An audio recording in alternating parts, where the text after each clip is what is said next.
So here's the beginnings of my third body paragraph on pathos.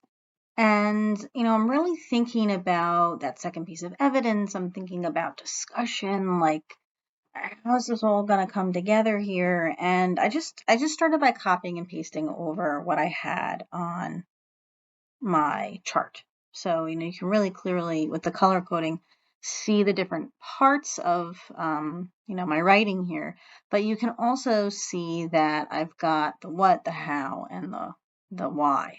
And when I copied over the how and the why, I realized that this is really where my discussion is taking place. I'm discussing like how I see pathos, and I'm discussing why I think she's trying to do that, why she's trying to use pathos to convince her audience. So in this paragraph on pathos, it was really hard for me to separate the feelings that she was expressing and the feelings that I thought she was trying to manipulate in her viewer. So I know that when I go back to revise this paragraph, that's something I need to be really aware of. Am I talking about Paphos's feelings, or am I talking about how she's manipulating the audience's feelings? Because pathos is about the audience.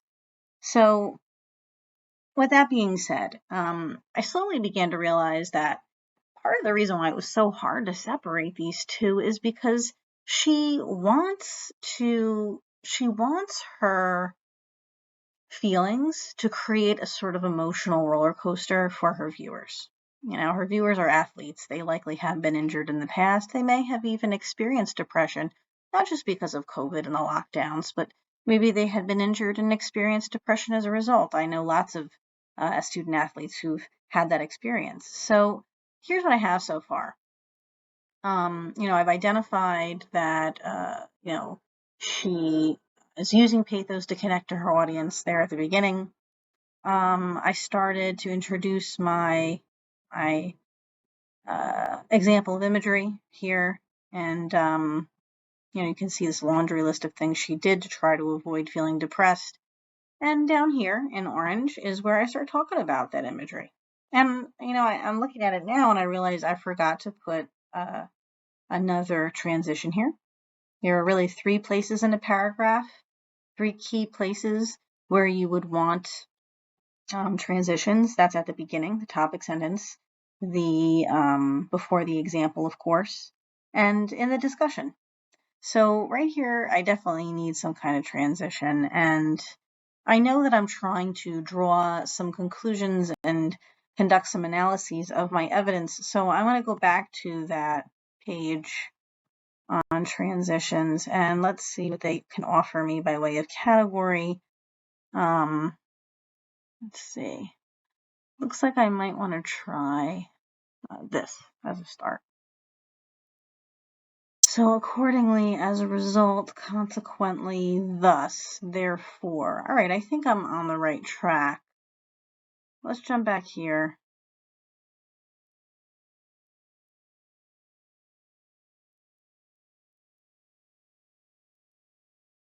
Let's just stick that in for now. And later on, I can kind of go back and decide, read over the paragraph again and decide, like, do I like that transition? Is it just not working for me? And I need to really reword the sentence to make another one of those options work. Let's see here. This is about where the how ends. And I kind of built in my own little transition here. So I had another one right here. And this is my why. Viewers are drawn into Paphos's problem and understand the burden of failure when it comes to taking control of one's mental well-being. All right. And, I wanted a second piece of evidence. I forgot to mention that. But the thing is, I was reading over my topic sentence again, and I was thinking to myself, it's not just the, like, the pain and the crash from having achieved her wildest dreams, and now what? But there's also this like piece about the loss of her mother that's sort of there in the background, and it pops up. It kind of frames the piece a bit. And it actually pokes its head up right about here.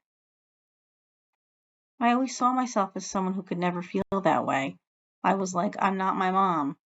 So I was thinking, I'm going to cut this out and I'm going to make this my second piece of evidence right here. Because to me, like, this is like a separate thing. This is separate from the imagery, isn't it? And so I'm going to treat it as another piece of evidence. Let's just fix the coloring there. Of course, I'm going to need another transition and signal phrase. So I want to go back to my page and look for some other options there.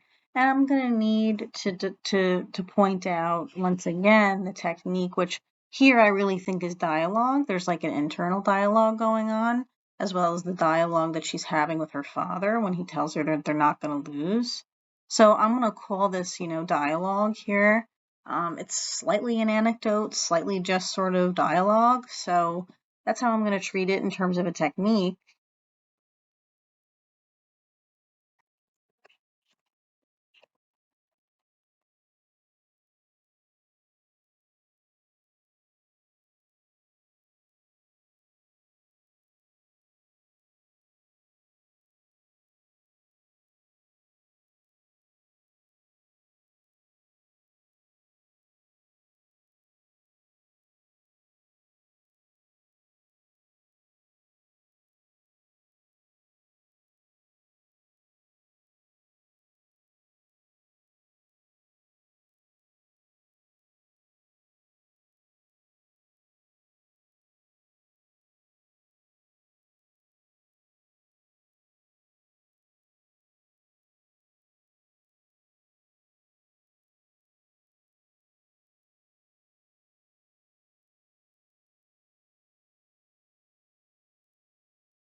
So there are some of my preliminary thoughts on how she's using dialogue to provoke an emotional response.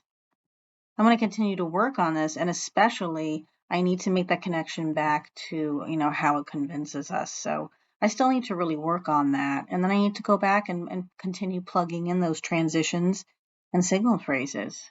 But hopefully this gives you an idea of how to integrate discussion into the paragraph. And before I leave off, what I want to point out is this piece of evidence doesn't exist separately in the paragraph from this piece of evidence. In other words, this whole paragraph is a unit. It flows from the beginning to the end. And so another thing that I want to keep in mind and consider is whether or not I'm making it really clear that this second piece of evidence is an extension of the conversation I started at the beginning of the paragraph. It's not extra, it's not separate from, but part of that ongoing conversation about pathos in this argument.